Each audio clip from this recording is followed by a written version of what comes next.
ज्ञानतिमिरान्धस्य ज्ञानञ्जनशलाकया चक्षुरुन्मिलितं येन तस्मै श्रीगुरुवे नमः। नमो विष्णुपादाय कृष्णपृष्ठाय भूतले श्रीमते भक्तिवेदान्त स्वामिन्निति नामिने। नमस्ते सारस्वती देवे गौरवाणी प्रचारिणे निर्विशेष शून्यवादी पाश्चात्यदेशतारिणे नित्यानंद नमस्तुभ्यं प्रेमानंदप्रदायिने कलवकल्मषनाशाय शानवापते नमः। नमो महावदन्याय कृष्णप्रेमप्रदायते कृष्णाय कृष्णचैतन्य नामने गौरतुसे नमः। जय श्री कृष्ण चैतन्य प्रभु नित्यानंद श्री अद्वैत गदाधर शिवासादि गौर भक्त वृंद। हरे कृष्णा कृष्णा कृष्णा हरे हरे हरे राम राम राम हरे हरे। हरे कृष्णा।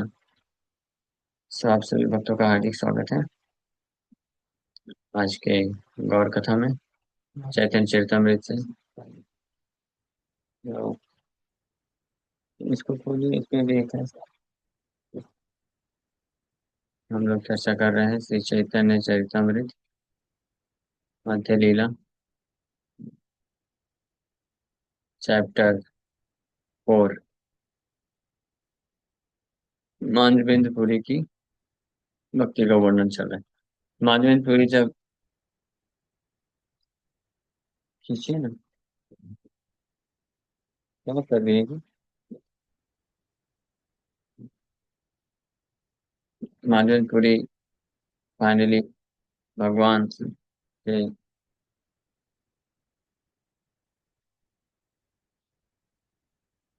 हम्म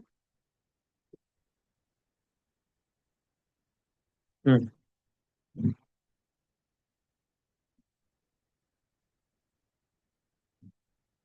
शाम को चले गए मालूम पूरी और मार्केट में बैठ के भजन कर रहे थे।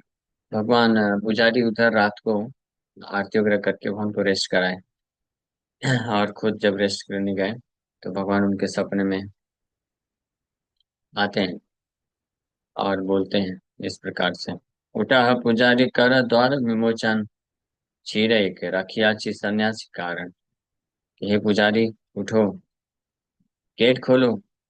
मैंने एक सन्यासी माधवेंद्रपुरी के लिए खीर रखा है। धड़ार आंचले ढाका एक चीर है तुम्हारा न जाने लता हमारा माया है। This pot of sweet rice is just behind my cloth curtain. You did not see it because of my tricks.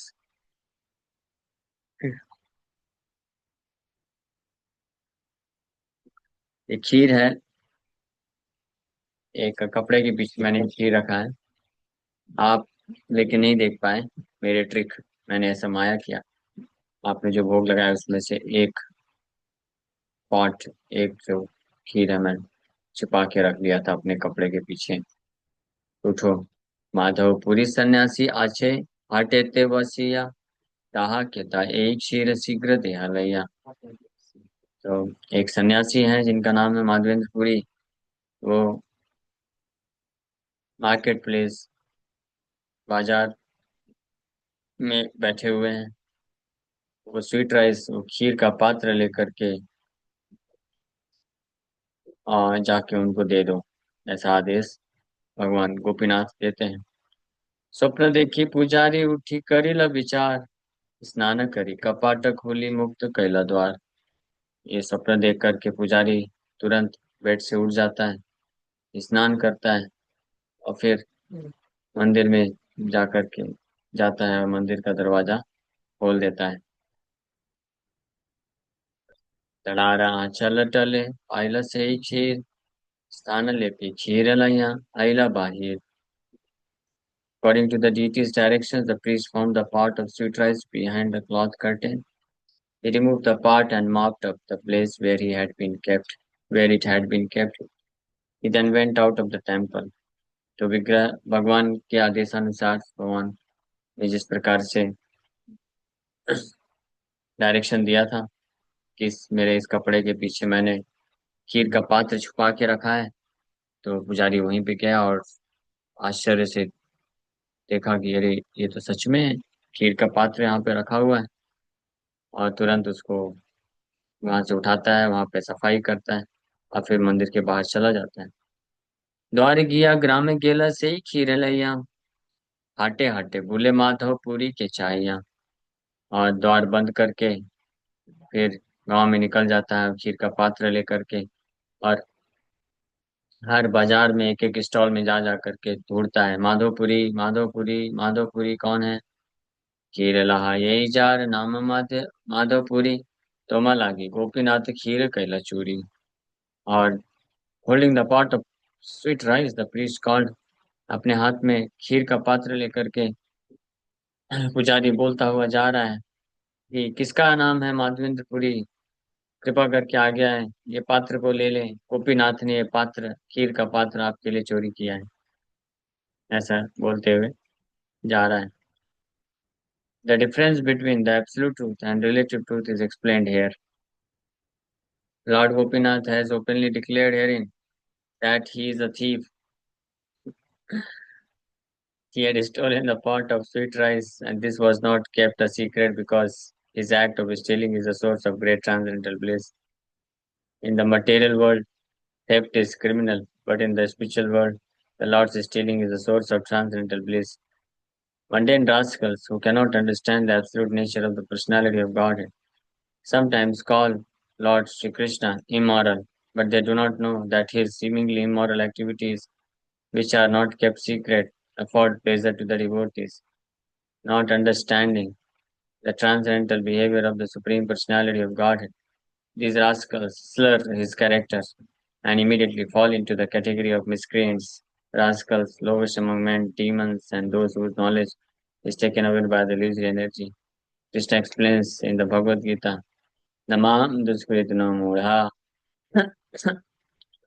प्रपद्यन्ते नराधमा मायया प्रतज्ञाना आसुरं भावमाश्रिता. Those miscreants who are grossly foolish, who are lowest among mankind, whose knowledge is stolen by illusion, and who partake of the atheistic nature of demons, do not surrender unto me. So, Prabha ji बता रहे हैं परम सत्य और भौतिक संसार का जो सत्य है उसमें ये अंतर है। भगवान गोपीनाथ यहाँ पे ओपनली खुल के डिक्लेयर किए कि वो एक चोर है। हाँ, खीर को चुराया उन्होंने, ये सीक्रेट को नहीं रखी, क्योंकि भगवान के द्वारा जो इस भौतिक संसार के इमोरल अनैतिक कार्य भी जब किए जाते हैं तो वो भी महा आनंद के स्रोत होते हैं भक्तों के लिए specially. Lord's stealing is also a source of transcendental bliss.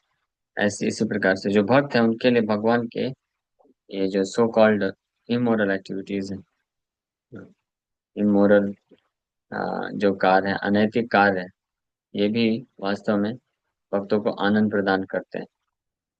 हाँ, भगवान का माखन चोरी करना, कोई और व्यक्ति चोरी करेगा तो अपने आप को छुपा के रखता है, नहीं नहीं मैंने चोरी नहीं किया।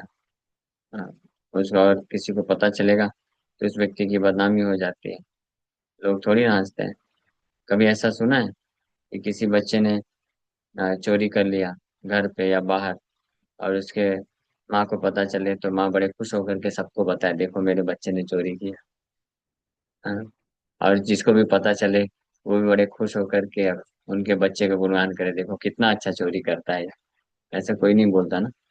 लेकिन जब भगवान कृष्ण माखन चुराते थे तो जब गोपियां कंप्लेन करने आती थी तो उन गोपियों को भी आनंद आता था भगवान के चोरी वाली लीला का वर्णन करने में।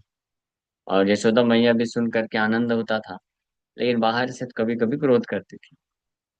और फिर जब ऋषि मुनि भक्तगणों को पता चलता है तो वो भी रिकॉर्ड कर देते, अरे भगवान ने ऐसे ऐसे चोरी किया, वाह कितनी अच्छी लीला है। और फिर सब भक्त लोग आने वाले संसार में हजारों हजारों वर्षों तक वो चोरी की लीलाओं को पढ़ पढ़ के आनंद लेते हैं। ये भगवान, क्योंकि भगवान परम सत्य हैं पूर्ण रूप से शुद्ध हैं।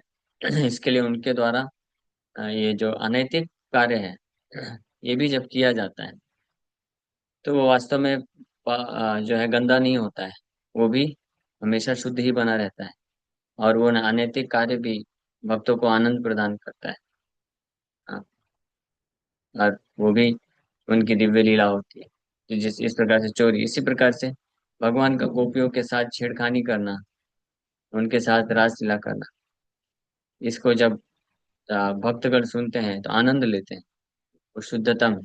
इस संसार में ऐसा कभी होगा कि कोई लड़का लड़की है, एक लड़के ने लड़की के साथ छेड़खानी किया या लड़की ने किया, ऐसे रिलेशनशिप गर्लफ्रेंड बॉयफ्रेंड का रखते हैं, और घर पे पता चले, बाहर पता चले, तो उनका गुणगान करेंगे?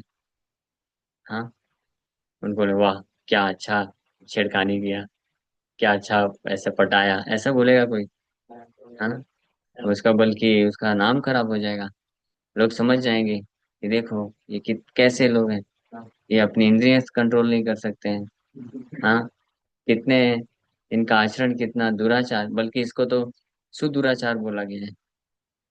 ये जो व्यवहार है, बिना विवाह के पूर्व, बिना अनुमति के, अगर कोई लड़का लड़की एक दूसरे से बात करता है, संबंध रखने का प्रयास करता है, संबंध नहीं भी बनाता है लेकिन संबंध रखने का प्रयास करता है, वो आचरण को भी इस संसार में दुराचार बोला गया है।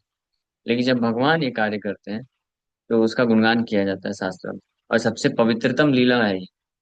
हाँ, ये है अंतर भगवान में और एक इस बार संसार के बद्ध जीवात्मा में। इसलिए भगवान के कार्यों को कोई भी इमिटेट नहीं कर सकता, नकल नहीं कर सकता है। भगवान परम शुद्ध हैं, परम पवित्र हैं, और उनके सारे कार्यों का जो उद्देश्य होता है वो अध्या स्पिरिचुअल होता है। His activities are transcendental.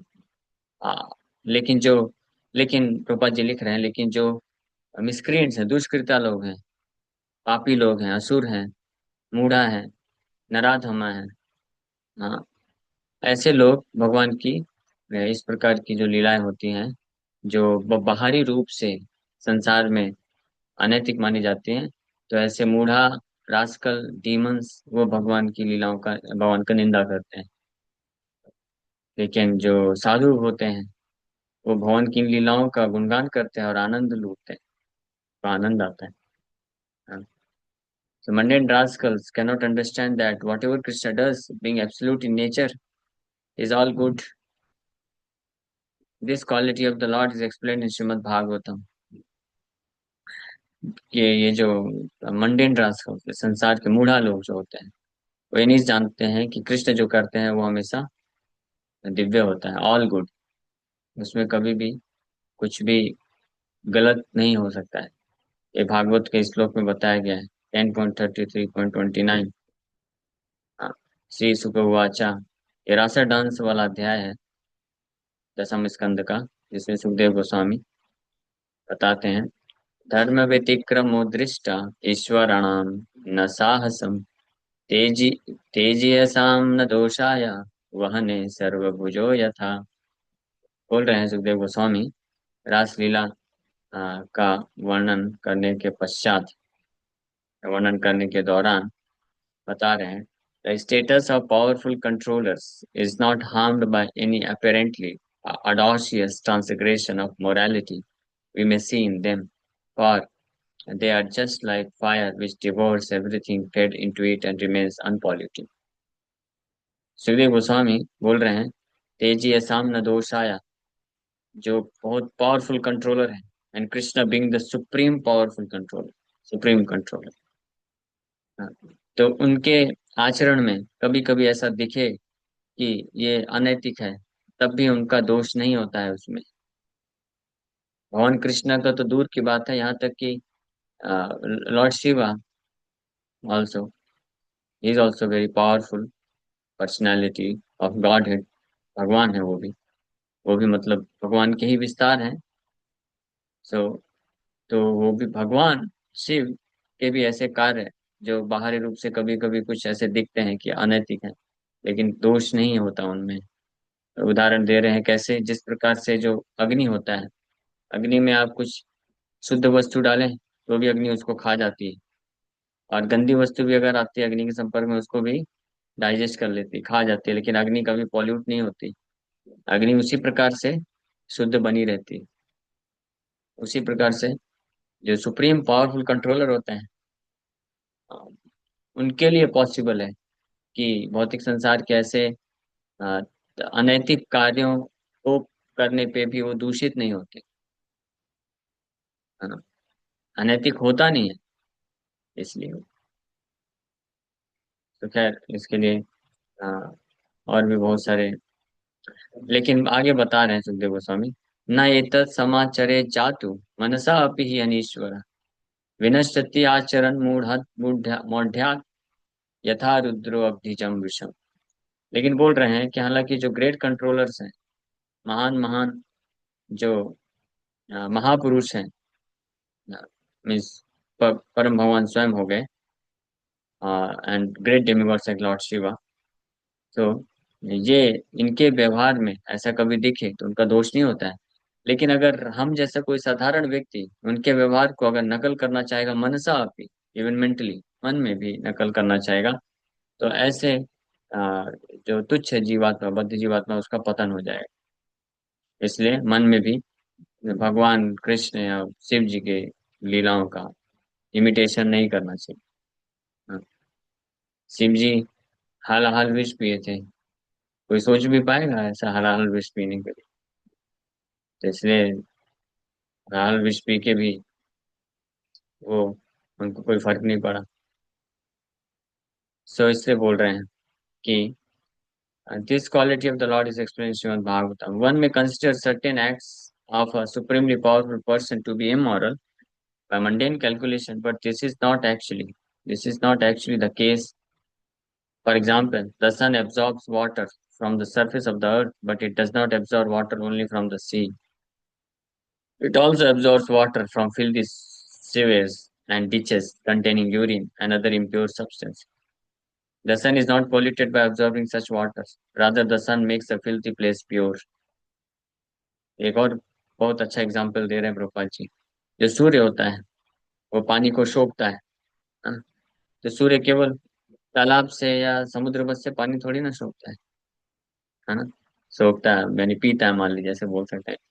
वो तो गंदगी से भी पीता है, गटर से भी पानी सूर्य पी सकता है, सोख सकता है, लेकिन सूर्य को कोई प्रभाव नहीं पड़ता है, बल्कि गंदगी को भी साफ कर देता है।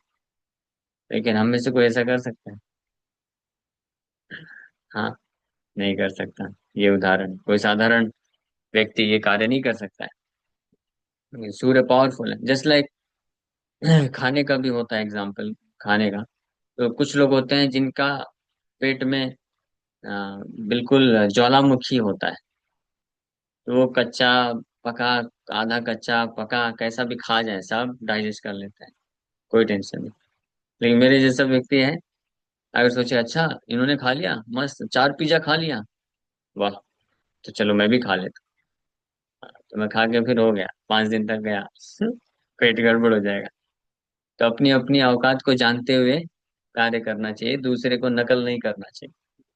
हाँ, हम ये जो ये मोरालिटी मोरालिटी के प्रिंसिपल्स होते हैं, ये ये बद्ध जीवात्माओं के लिए बनाए गए हैं ताकि उनका पतन ना हो नरक में जाना, बुद्ध चेतना उनकी दूषित ना हो।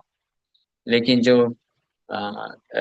ईश्वरा नाम, जो सुप्रीम कंट्रोलर होते हैं, they are beyond it. Beyond मतलब वो उनके इसके परे हैं, उनको हम इस नियम कानून के अंदर नहीं डाल सकते। हाँ, जैसे एकादशी का रूल है। एकादशी किसके लिए है? वैष्णवों के लिए है, इंसानों के लिए है। ये भगवान को एकादशी के रूल में फिट नहीं कर सकते कि भगवान आप भी एकादशी फॉलो करो। नहीं, भगवान को तो खूब खिला सकते। तो ये हमेशा ध्यान रखना चाहिए। So, if a devotee approaches the Supreme Personality of Godhead for an immoral or improper purpose, he nonetheless becomes purified. The Lord does not become infected. In Srimad Bhagavatam, it is stated that if one approaches the Supreme Lord even out of lust, anger, fear, kamam, krodham, bhayam, he is purified. The gopis, being young girls, approached Krishna because he was a beautiful young boy. From the external point of view, they approached the Lord out of lust, and the Lord danced with them at midnight. From the mundane point of view, these activities may appear immoral because a married or unmarried young girl cannot leave home to mix with a young boy and dance with him. Although this is immoral from the mundane viewpoint, the activities of the gopis are accepted as the highest form of worship because it was Lord Krishna whom they approached with lusty desires in the dead of night. So, ये भगवान कृष्ण से संबंधित जब कोई कार्य होता है तो अपेरेंटली बाहरी रूप से अगर इमोरल भी दिखता है बट वो इमोरल नहीं होता है। बट अगर इस संसार का कोई बद्ध जीवात्मा उस कार्य को इमिटेट करने का प्रयास करता है तो निश्चित रूप में उसका पतन हो जाता है। But these things cannot be understood by non devotees. लेकिन प्रभुपाद जी स्पष्ट लिख रहा है ये जो बातें हैं कौन समझ सकता है? जो भक्त है वही समझ सकता है। But these thing cannot be understood by non devotees. आप में से कौन कौन इन बातों को समझ गया हाथ ऊपर करिए। और कौन कौन एक्सेप्ट करता है जो अभी तक हमने चर्चा किया? Yes please raise your hand. कितने बहुत लोग समझे और कितने बहुत लोग एक्सेप्ट करते हैं? बस ओनली 5-6 डिवोटीज। बाकी लोग? हाँ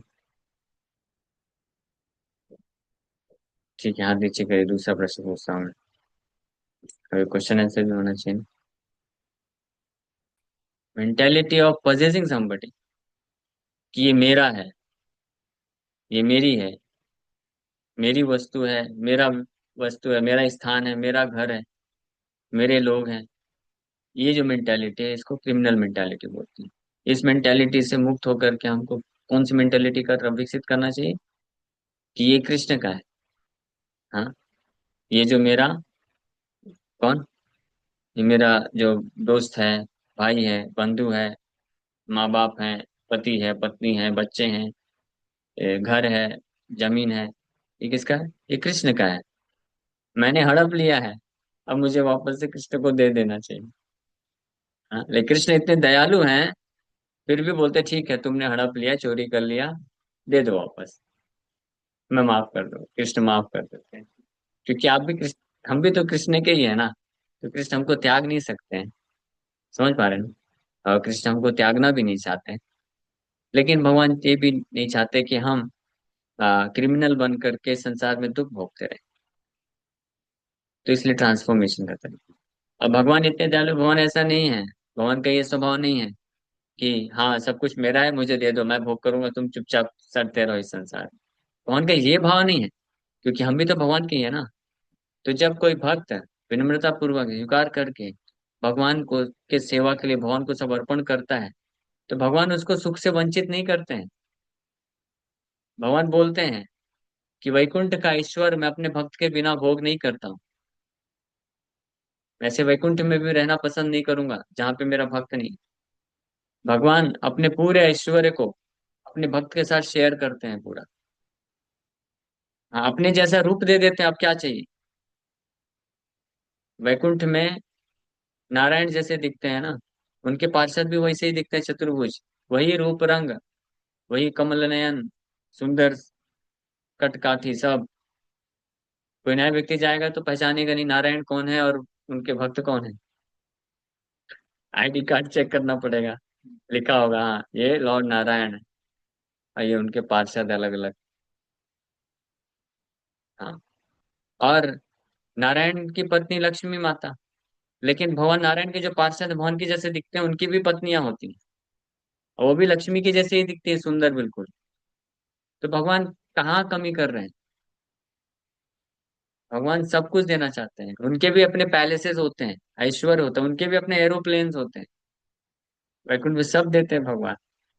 लेकिन जब हम छीनने का प्रयास करेंगे, नहीं सब कुछ मेरा है, मैं ही भोग करूंगा, मैं भोगता राम यज्ञ तपसा, तो उससे हमारा ही पतन होता है, हम ही दुख में जाते हैं। ये भगवान नहीं चाहते। इसलिए हमको भगवान चाहते हैं कि हम अपने हृदय को, मेंटेलिटी को शुद्ध करें और भगवत भगवान को समर्पण करें। इट्स जस्ट लाइक कोई बहुत अमीर बाप है तो सारा संपत्ति किसका है? उसका बाप का है ना। और बेटा है, कभी 10,000 चोरी कर लिया, कभी 5,000 चोरी कर लिया, तो ये क्या, ये गलत आदत है ना। तो बाप उसको दंड देता है, नालायक, चोरी करता है, 1 रुपया नहीं मिलेगा तुझे, सब तरीके से उसको लॉक कर देता है। हाँ, तेरा कुछ भी नहीं है, उसके नाम पे कुछ भी नहीं रखता। तो क्या बाप का ये भाव है कि सब कुछ मेरा है तो मैं ही इंजॉय करूंगा? ये भाव नहीं है ना। अगर वही बेटा अपने बाप को सरेंडर करेगा और बाप के अनुसार कार्य करेगा, तो बाप का जो भी है सब उसी का तो है। समझ पा रहे हैं ना? समझने में क्लियर है ना ये? तो भगवान का ये भाव नहीं है, बट ये मेंटेलिटी, ये जो है, हाँ, ये कि ईर्ष्या, ईर्ष्या भाव भगवान के प्रति, और खुद को भोक्ता वाला भाव, ये भयानक है, घातक। ये हमको भौतिक संसार में फंसा के रखता है और बंधन में डाल देता है। इसलिए प्रभुपाद जी यहाँ पे जो बोल रहे हैं कि but these things cannot be understood by non devotees. Why? Because they have enviousness, इनके हृदय में ईर्ष्या होती है। और जो जिसके हृदय में ईर्ष्या होती है, वो कभी भी अ, भगवान को समझ नहीं पाएगा, ये सब चीजें एक्सेप्ट नहीं कर पाएगा ईर्ष्या के कारण। वन मस्ट अंडरस्टैंड कृष्णा इन तत्व, ये है तत्व। कृष्ण को तत्व के साथ जानना चाहिए। तत्व क्या है? भोक्ताराम यज्ञ तपसाम सर्वलोक महेश्वरम, ये तत्व है। तत्व मतलब ट्रुथ, तत्व का मतलब वास्तविकता। वास्तविक हमको पता चलना चाहिए, जानना चाहिए। ये कृष्ण जो एंजॉय कर रहे हैं, किसी और का नहीं, अपना ही एंजॉय कर। One should use his common sense, Prabhupada ji लिख रहे हैं। One should use his common sense and consider that if simply by chanting Krishna's holy name one is purified, how then can the person Krishna be immortal? Prabhupada ji बहुत महत्वपूर्ण logic दे रहे हैं कि व्यक्ति को अपना कम से कम कॉमन सेंस तो लगाना चाहिए, कि जिनके नाम जप करने मात्र से व्यक्ति शुद्ध हो जाता है, तो वो व्यक्ति कृष्ण कैसे अशुद्ध हो सकते हैं, इमोरल, अनैतिक कैसे हो सकते हैं? उनके चेतना में ये कैसे विकार कैसे उत्पन्न हो सकता है? हो ही नहीं सकता जिनके नाम में इतनी शक्ति। हाँ, तो इसलिए प्रभुपाद जी बोला one should use is common sense, जैसे लोगों के पास कॉमन सेंस भी नहीं है, जो मूर्ख लोग इस प्रकार से कृष्ण के बारे में बोलते हैं। हाँ, कलयुग का दुष्प्रभाव इतना बढ़ गया है, और लोगों के जो मूर्खता आसुरी प्रवृत्ति इतनी बढ़ गई है कि कृष्ण को तो छोड़िए, भगवान रामचंद्र में भी कैरेक्टर का दोष लगाते हैं। हाँ, भगवान रामचंद्र तो भौतिक दृष्टिकोण से भी मर्यादा को फॉलो किए पूरी तरीके से, मर्यादा पुरुषोत्तम जाने जाते हैं। लेकिन ये कलयुग के जो, ये क्या बोलेंगे, नराधम, एक तरफ है पुरुषोत्तम, और पुरुषोत्तम को उल्टा क्या होगा? पुरुष अधम, पुरुषोधम, नराधम। हाँ, भगवान पुरुषोत्तम है, पुरुषों में सर्व से उत्तम है, और कलयुग के बद्ध जीवात्मा इतने अधम है कि वो भगवान पुरुषोत्तम, मर्यादा पुरुषोत्तम में भी चरित्रता का दाग लगाने में चूकते नहीं। हाँ, तो ऐसे असुरों को तो पकड़ के अच्छे से पिटाई करना चाहिए। हम नहीं कर पाए तो हमारे कार्य फिर यमराज करेंगे ही। हाँ, लेकिन किसी वैष्णव को सौभाग्य मिल जाए तो ये सौभाग्य छोड़ना भी नहीं चाहिए। हाँ, पता है यमराज जी इसीलिए अपना ड्यूटी नहीं छोड़ते। हाँ, ऐसे लोगों को फोड़ने में वैष्णव को आनंद आता है। सॉरी टू से, लेकिन ऐसे वैष्णव का भाव ऐसा नहीं होता है कि किसी को मारपीट करे, वो करे। वैष्णव तो शांत होता है, वो तो केवल भगवान का गुणगान करना चाहता है, सबको प्रेम करना चाहता है, कृष्ण से जोड़ना चाहता है। लेकिन जब इस प्रकार के भयानक आसुरी प्रवृत्ति मायावादी लोग होते हैं ना, तो वैष्णव के हृदय में भी इच्छा होती है कि काश मेरे को परमिशन मिले, इसको फोड़ दूं मैं। तो मेरे ख्याल से, हाँ, पहले मुझे लगता था कि यमराज महाजन है, महाभागवत है, तो भला वो इतना कठिन कार्य कैसे कर पा रहे होंगे, क्योंकि जो महाभागवत वैष्णव होता है उसके हृदय में तो इतनी दया होती है, जीवों को कैसे कष्ट दे पाएगा वो? तो इसका आंसर मुझे नहीं मिल पा रहा था। लेकिन मैं ये सोच करके सोचता था कि जो भी है थैंकलेस जॉब है, यमराज जो है कृष्ण की सेवा के लिए वैष्णव अपनी इच्छा ना होते हुए भी ये कार्य करता है। हाँ, सो दैट इज देयर, वो तो है ही है। बट आज ऐसा क्लिक किया कि ऐसा नहीं कि यमराज को हमेशा दुखी होता है, उनको भी आनंद मिलता है जब ऐसे क्या बोलते हैं, एनवियस पर्सन, ईर्ष्यालु व्यक्ति को जब वो दंड देते होंगे तो उनको निश्चित रूप में आनंद आता होगा। मोदेत साधुरपि सर्पिक वृक्ष, वो है ना। हाँ, साधुरपि मोदेत, सर्प वृक्ष का हत्या। सांप, जिस प्रकार से सांप और बिच्छू के मरने पे, मारे जाने पे साधु को भी खुश आनंद मिलता है। साधु को आनंद क्यों मिलता है? क्योंकि सांप और बिच्छू जो होते हैं वो बिना कारण के लोगों को परेशान करते हैं, डंक देते हैं, काट देते हैं। तो इसलिए साधु लोग भी खुश होते हैं जब ऐसे सर्प वृक्ष मारे जाते हैं, बिच्छू मारे जाते हैं। तो उसी प्रवृत्ति के जो ईर्ष्यालु लोग हैं इस संसार में, जब उनको दंड दिया जाता है तो साधु के हृदय में भी प्रसन्नता होती है। वो प्रसन्नता, उसके प्रति द्वेष ईर्ष्या भाव के कारण नहीं, हाँ, भगवान के प्रति प्रीति होने के कारण। तो ये समझना चाहिए कि कॉमन सेंस है कि कृष्ण कैसे इमोरल हो सकते हैं। एक बार हिज होलीनेस राधा गोविंद स्वामी महाराज विदेश में, कहीं लंदन में तो कहीं प्रवचन कर रहे थे। सो एक पंजाबी व्यक्ति थे, पंजाबी व्यक्ति के साथ उसकी पत्नी थी। उन्होंने प्रश्न पूछा और बहुत बेकार तरीके से क्वेश्चन किया। वो तो हम उस प्रकार से बोल नहीं सकते यहाँ पे, लेकिन वो उस वो जो माता जी हैं उन्होंने प्रश्न पूछा कि कृष्ण इतने सारे गोपियों को क्यों ऐसे रखे हुए, ऐसे प्रश्न पूछा। महाराज का आंख पूरा लाल हो गया और बिल्कुल सबके सामने माता जी को अच्छे से झाड़ दिए। और उसका पति फिर गुस्सा हो गया। पति महाराज को कुछ बोलने लगे। फिर महाराज फाइनली बोले कि इमोरल कृष्णा नहीं है, यू आर इमोरल। आप हो, आप कृष्ण की प्रॉपर्टी को एंजॉय कर रहे हो, तो चोर आप हो, कृष्ण चोर नहीं। ऐसे करके महाराज भी बोलते हैं। So Prabhupada लिख रहा है, Unfortunately, mundane fools are accepted as educational leaders and offered exalted posts for teaching irreligious principles to the general populace. This is explained in Srimad Bhagavatam. Andha yathan darupniyamana. Blind men are trying to lead other blind men. Due to the immature understanding of such rascals, common men should not discuss Krishna's pastimes with the gopis.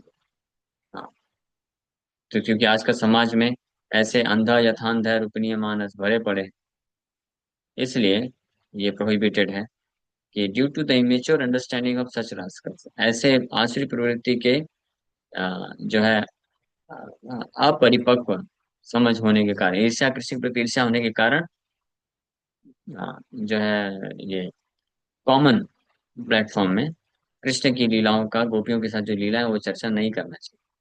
नहीं तो उससे वो unnecessary समझेंगे तो है नहीं, वो समझ सकते नहीं, अननेसेसरी कृष्ण को क्रिटिसाइज करेंगे। इससे क्या होगा, उनका पतन हो जाएगा। और a non-devotee should not even discuss his stealing sweet rice for his devotees. यहाँ तक कि गोपियों के साथ लीला तो दूर की बात है, जो भक्त नहीं है उसका तो कृष्ण की माखन चोरी लीला भी नहीं सुननी चाहिए, वो भी नहीं समझ पाएगा। और आसुरी प्रवृत्ति का व्यक्ति उसमें भी कुछ बोल सकता है, बोल देगा, ईर्ष्यावश।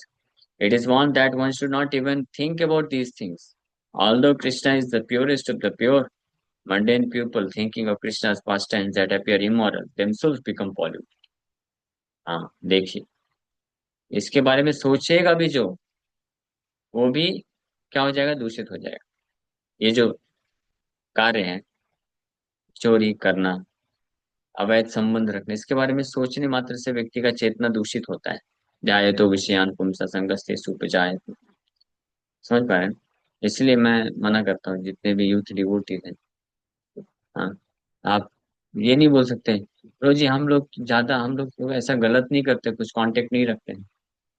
लेकिन ये सब वहीं से स्टार्ट होता है। You start with chat messages, Instagram chat message, phone call यहाँ से चालू होता है। फिर भी कुछ गलत नहीं किया, लेकिन फिर भी हाँ, गलत हो जाता है। ध्याय तो विषयान बुमसा वहां से चालू हो जाता है। और चेतना दूषित हो ही जाएगी। You can not stop it. तो कृष्ण ही केवल प्योरेस्ट ऑफ प्योर है। और मंडेन पीपल थिंकिंग ऑफ कृष्णा's pastimes that appear immoral themselves become polluted। इसलिए मना किया गया है कि भगवान कृष्ण की ऐसी लीलाओं का जो है श्रवण, पठन, स्मरण ऐसे व्यक्ति को नहीं करना चाहिए जो अभी भी बद्ध जीवात्मा है। जब तक पूरी तरह से मुक्त आत्मा नहीं हो जाती। रिस्क क्या है? क्योंकि वो ऐसी कृष्ण की लीलाओं को सुनेगा, फिर उसको इमिटेट करेगा। समझ बात? अगर कोई नॉन डिवोटी है तो कृष्ण की ऐसी लीलाओं को सुन करके उनके ऊपर दोषारोपण भी कर सकता है, करेगा। और इस तरह से अपराध में खुद नरक चला जाएगा। लेकिन अगर कोई परिपक्व भक्त नहीं है, जो इमेच्योर डिवोटी है, भले कृष्ण पे डाउट ना करे, कृष्ण के ऊपर जो है क्या बोलते हैं, कैरेक्टर का उंगली ना उठाए, लेकिन वो उसका चेतना खुद दूषित है, तो कृष्ण की लीलाओं को जब सुनेगा तो वो अपनी लीला में उसको करेगा इमेजिन। हाँ, क्या कृष्ण ने ऐसा किया, मैं भी ऐसे ही करता हूँ कभी कभी, है ना। मैच हो रहा है। स्पेशली ये राधा कृष्ण मंदिर में बहुत सारे कपल क्यों आते हैं?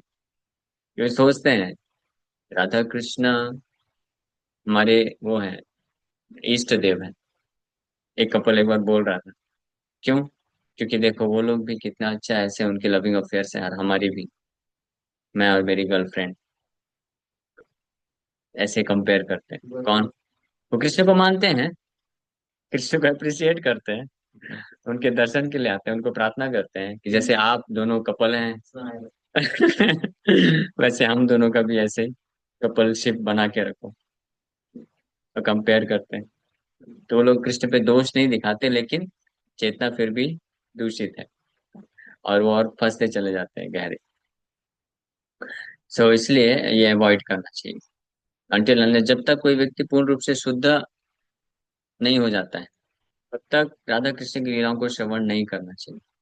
और यहाँ तक कि ये भगवान की बाल लीला भी, माखन चोरी की लीला भी, ये भी अगर कोई व्यक्ति जो तत्व नहीं जानता वो सुनेगा, तो वो भगवान कृष्ण को चीप ले लेगा, सस्ता ले लेगा।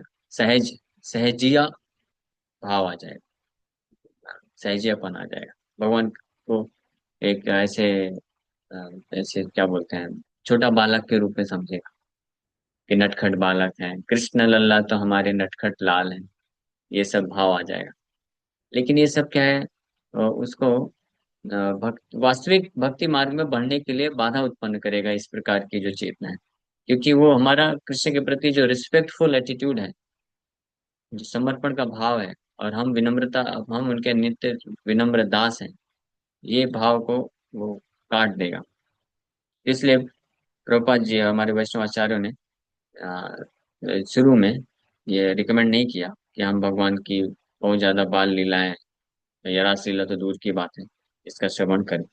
बल्कि हमको ये श्रवण करना चाहिए पहले, अर्जुन कृष्ण लीला, मतलब भगवत गीता। प्रभुपाद जी एक बार बोलते भी हैं लेक्चर में, so before trying to understand Radha Krishna, first of all try to understand who is Arjun Krishna। Radha Krishna को समझने के पहले पहले अर्जुन कृष्ण समझो भाई। भगवत गीता अच्छे से समझा नहीं है, ये पता नहीं है कि मैं शरीर नहीं आत्मा, इसमें साक्षात्कार मिला नहीं है, और डायरेक्टली जंप कर जाता है व्यक्ति राधा कृष्ण लीला, माखन लीला, ये सब। तो ये उचित नहीं। और कोई भी जेन्युइन वैष्णव होगा, कभी भी ये सब लीलाओं का पब्लिक में वर्णन नहीं करेगा। नए लोग हैं, स्पेशली हम कहीं पे जाते प्रोग्राम करते हैं ना, नए लोग बैठे हैं, भले वो लोग रिक्वेस्ट करें कि प्रभु जी माखन लीला, बाल्य लीला को सुनाइए, नहीं, पहले तत्व बोलना चाहिए। तत्व जब तक नहीं बताएंगे तो केवल क्या मनोरंजन होकर के हो गया, टाइम पास हो जाएगा। That is not required. Chaitanya Mahaprabhu therefore never publicly discussed Krishna's dealings with the gopis. He used to discuss his dealings only with three confidential friends. He never discussed Ras Leela publicly as the professional reciters do, although they do not understand Krishna or the nature of the audience. However, Sri Chaitanya Mahaprabhu encouraged the public chanting of the holy name on a huge scale for as many hours as possible। तो चैतन्य महाप्रभु के preaching style से हम सीख सकते हैं। चैतन्य महाप्रभु ने भगवान कृष्ण की जो लीलाएं हैं गोपियों के साथ रासलीला कभी पब्लिकली डिस्कस नहीं की, और सारे भक्तों के साथ भी डिस्कस नहीं करते थे। केवल तीन कॉन्फिडेंशियल उनके एसोसिएट्स हुए, उनके साथ ही करते थे। स्वरूप दामोदर गोस्वामी, राय रामानंद, और तीसरा कौन? थ्री कॉन्फिडेंशियल एसोसिएट्स लिखा है स्पेशली ये दो, स्वरूप दामोदर और रामानंद राय। इनके साथ ही डिस्कस की, और पब्लिकली हरिनाम संकीर्तन की, ज्यादा से ज्यादा हरिनाम संकीर्तन के लिए प्रेरित की। Okay, so thank you very much. समय हो गया, यहीं पे विराम करते हैं। किसी वक्त का कोई प्रश्न है तो पूछ सकते हैं। हरे कृष्ण। तो हम लोग भी मानते हैं कि कृष्ण सुप्रीम पर्सनालिटी है, लेकिन फिर भी हम लोग मेरा मेरा मेरा करते ही रहते हैं, वो छोड़ नहीं पाते हैं। इसका कारण क्या है और वहां लेवल तक कैसे जा सकते हैं? हाँ, सो उसका कारण है ये हमारे हृदय में ये जो क्या बोलते हैं भोग करने की प्रवृत्ति है, वो बहुत तीव्र है। ये कई कई जन्मों जन्मों का है। जस्ट लाइक कोई छोटा बच्चा होता है, उसको कुछ चीजें खाने बहुत पसंद है, तो उसको आप बता भी देंगे कि ये खाने से तुम्हारा दांत सड़ जाएगा, देखो तुम्हारे दोस्त का कैसा हाल हुआ है। और तुम्हारा भी लास्ट टाइम गए थे ना डेंटिस्ट डेंटिस्ट के पास, तो उसको मालूम है, जानता है, लेकिन वो खाने के प्रति उसकी प्रवृत्ति इतनी स्ट्रांग है कि फिर जैसे ही मिलेगा तुरंत हाथ बढ़ाएगा। एक बाइट खाने में कुछ नहीं होगा। तो ये strong inclination to enjoy this world, ये ये अभी केवल इस जन्म का नहीं है। यू शुड अंडरस्टैंड, पिछले जन्मों जन्मों में हमने यही सब कार्य किया है। इसलिए जब भी प्रेरणा मिले ना कि काश मैं भी ऐसे बन करके भक्ति कर सकता, तो समझने का, we should feel like enough is enough, ये बहुत हो गया, ये क्या नौटंकी है। हर जन्म में यही किया है ना, हर जन्म में यही किया है, अभी फिर से आकर के वही। अभी तो करना चाहिए ना कृष्ण का भक्ति, अच्छे से लगा देना चाहिए, नहीं फिर घूमेगा मन भटकेगा बार बार कि अच्छा जॉब ले लेता हूँ, अच्छी वैष्णव डिवोटी अगर मिल जाएगी तो गृहस्थ बन के भी अच्छे से भक्ति करेंगे, भक्ति ही करेंगे प्रभु। हाँ तो भक्ति तो करेंगे, लेकिन और भी कुछ चीजें होंगी फिर संसार में फंसने के लिए। तो ये मैं इसलिए एग्जांपल बता रहा हूँ कि ये इंक्लिनेशन प्रवृत्ति बार बार आता है बिकॉज हमने करोड़ करोड़ जन्मों में यही कार्य किया। तो जब जब ये हमारे हृदय में प्रवृत्ति आए, ये टेम्पटेशंस आए, इसको बोलते हैं इन्फेचुएशन, ऐसे इन्फेचुएशंस आते हैं, तो समझना चाहिए कि करोड़ करोड़ जन्मों में ये सब कर लिया है। हाँ, इनफ इज इनफ, बस बहुत हो गया। अब ये सब नौटंकी नहीं करना है, इसको स्टॉप करना है, बंद करना है ये सब बिजनेस, है ना। कब तक ये सब करते रहेंगे और इसी जन्म में रोटेट करते रहेंगे। हाँ, धार्मिक परिवार में जन्म लेते रहेंगे, वैष्णव परिवार में जन्म लेते रहेंगे। ये भी एक बड़ा इल्यूजन है कि भक्ति करके भजन करके साथ में भौतिक संसार का सुख भोग भी, और फिर वापस से जन्म। तो ये भी कर लिए हैं हम में से कई लोग होंगे जो ऐसा नहीं कि पहली बार आके भक्ति कर रहे हैं, बार बार गोल गोल चक्कर खा रहे हैं, कई बार जन्मों जन्मों से ये सब करते आ रहे हैं, धर्म का पालन करते आ रहे हैं, भक्ति करते आ रहे हैं। आप ऐसे जितने भी भक्त हैं जिन्होंने क्या बोलते हैं, या तो खुद से इस्कॉन गए, भक्तों से जुड़े, या जैसे ही भक्त आए तो इमीडिएटली जुड़ गए, और तुरंत आपको जब आप क्लासेस अटेंड करने लग गए, या आपको चैंटिंग के लिए बोला गया, इमीडिएटली आपने एक्सेप्ट कर लिया एक स्वाभाविक तरीके से। हाँ, कितने भक्त हैं ऐसे कि जो या तो खुद आए मंदिर और जुड़ गए, गीता लेकर के नाम जप करना चालू कर दिए, या किसी भक्त ने बोला, बताया, प्रोग्राम में जोड़ा, तो आप इमीडिएटली हाँ चलो अच्छा है, अच्छा लग रहा है, नाम जप करते हैं, सब करते हैं। कितने भक्त लोग को ऐसा एक्सपीरियंस है ना। तो स्पेशली इन भक्तों की बात करें, इस कैटेगरी के भक्त, तो आपको समझना चाहिए कि आप इस लाइफ में फर्स्ट टाइम भक्ति नहीं कर रहे हैं। पिछले जन्मों में आपने किया है भक्ति, लेकिन वही गोल गोल घूमते रह गए, है ना। जैसे कभी कभी कुछ माता जी लोग होती हैं, उनको बहुत एक डिटैचमेंट, स्पिरिट ऑफ डिटैचमेंट आता है, ये संसार में क्या है, ये सब फालतू, और वो पूरी तरह से कृष्ण को समर्पण करना चाहते हैं, तो इसका मतलब क्या है, पास्ट लाइफ में वो ब्रह्मचारी सन्यासी रहे होंगे, लेकिन वो पूरी तरह से हृदय से निकाला नहीं, इच्छा रह गई। तो आ गए, ऐसा होता है। तो फिर ये क्या है, गोल गोल घूमते रह जाएंगे वापस से। तो ऐसे इस प्रकार के भक्तों को कम से कम विचार करना चाहिए कि लास्ट लाइफ में भी हम ऐसे ही फंस गए थे, अब फिर आके वहीं पे फिर से फंस रहे गाड़ी। तो उसको निकाल देना चाहिए, मतलब डिसाइड कर लेना चाहिए कि इससे अब मुझे निकलना है ना, इसमें फंसना नहीं है वापस से सांसारिक भोग करने के लिए। अब दूसरा प्रश्न उठता है कि इसको कैसे निकले बाहर। हाँ, तो इसके लिए ही व्याकुल हृदय से भगवान को प्रार्थना में इच्छा रखते हुए, प्रार्थना करते हुए, ये इच्छा रखते हुए, जब कोई साधना करता है, इंटेंस भजन करता है, भगवान का नाम जप करता है, श्रवण करता है, प्रचार करता है, विग्रह सेवा करता है, ये भावना रखते हुए कि भगवान, इस जीवन में डिसाइड कर लिया है, नो मोर सेंस इन जान, ओनली यू, केवल आप, आपके चरण कमल के प्रति प्रीति विकसित करना है बस। ये बहुत हो गया कि थोड़ा भजन, थोड़ा साधन और थोड़ा थोड़ा सांसारिक सुख। ये डिसाइड करके जो भजन करता है, साधना करता है, वो निश्चित रूप में उसका पॉसिबिलिटी है, हाईएस्ट पॉसिबिलिटी है कि इसी लाइफ में वो बिजनेस फिनिश कर सकता है। Finish the business in this life only, Bhaktidan Maharaj ji बोला करते थे। इसी लाइफ में, हाँ, बिजनेस को फिनिश कर दो। ऐसा आप में से कितने लोग ऐसा डिसाइड कर चुके हैं, इसी लाइफ में बिजनेस खत्म करना है, nonsense business of material existence? है आप में से कोई ऐसा डिसाइड कर चुका है? हाँ, सब लोग नहीं किए, आप लोग नहीं किए, अभी भी सोच रहे हैं। सोचते रहेंगे। वो बोलते हैं ना, मेरी गो राउंड, मेरी गो राउंड बोलते हैं ना उसको, गोल गोल ऊपर ऊपर जो जाता है। हाँ, वैसे ही ऊपर जाता है फिर नीचे आता है। हाँ, तो लगा लिया ना, अभी 100 चक्कर लगा लिया, अब उतर जाओ।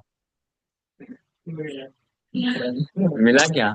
नीचे से ऊपर गया, ऊपर से नीचे आया, नेट डिस्प्लेसमेंट जीरो, और जेब से पैसा खर्च और समय बर्बाद। हाथ के हाथ में क्या मिला? नहीं, वो ना थोड़ा मजा आया जब ऊपर जाते हैं, फिर ऊपर से जब नीचे आते हैं तो मजा आता है। वो मजा मिला क्या आपको? वो कर लिया ना, 100 बार कर लिया, 100 बार ऊपर गया, 100 बार नीचे आया, फिर उतर करके खड़ा है चुपचाप, पैसा भी गया, समय भी गया। आपके हाथ में क्या मिला? वापस से जेब खाली करके घर पहुंच गया ना। तो ये सब नॉनसेंस बिजनेस अब बंद करना चाहिए ना। लेकिन मन जे पागल मोरा, है ना, भक्तिनाथ ठाकुर इसलिए हम लोगों के लिए एक भजन गाए हैं, गोपीनाथ मन जे पागल मोरा। ये गोपीनाथ मेरा मन पागल, तो ये समझ करके गोपीनाथ को प्रार्थना करना चाहिए, गोपीनाथ मेरा मन पागल है, पागल है।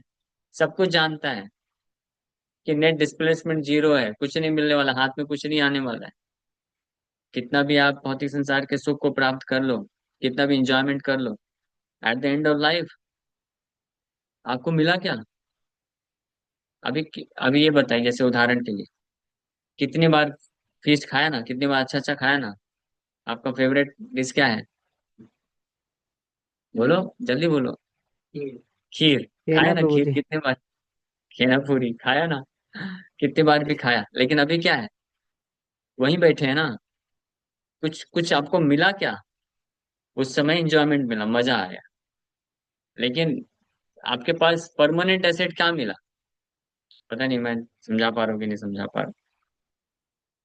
कुछ हाथ में अभी है? कुछ है नहीं ना।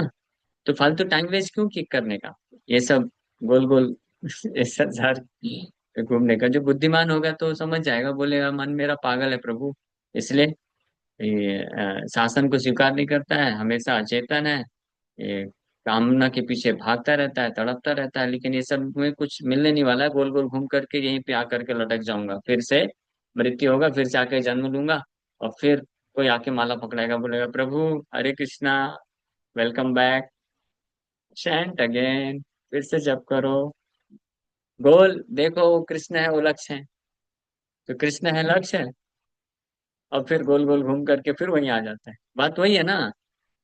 हरे कृष्णा जप किया और साथ साथ में गोल गोल घूमा, मतलब भौतिक संसार के सुख को प्राप्त करने के लिए, और फिर से जन्म लेकर के फिर आएगा वहीं पे माला पकड़े। तो ये बिजनेस खत्म करना चाहिए ना। लेकिन हाँ, तो ये खत्म कब होता है, जब तब होता है जब कोई व्यक्ति डिटरमाइंड होकर के कृष्ण के प्रति, कृष्ण को ही प्राप्त करने के उद्देश्य से और ये भौतिक जंजाल से मुक्त होने की इच्छा रखते हुए भजन साधन करता है। And it is possible. ठीक है। क्लियर है क्या? हरे कृष्ण।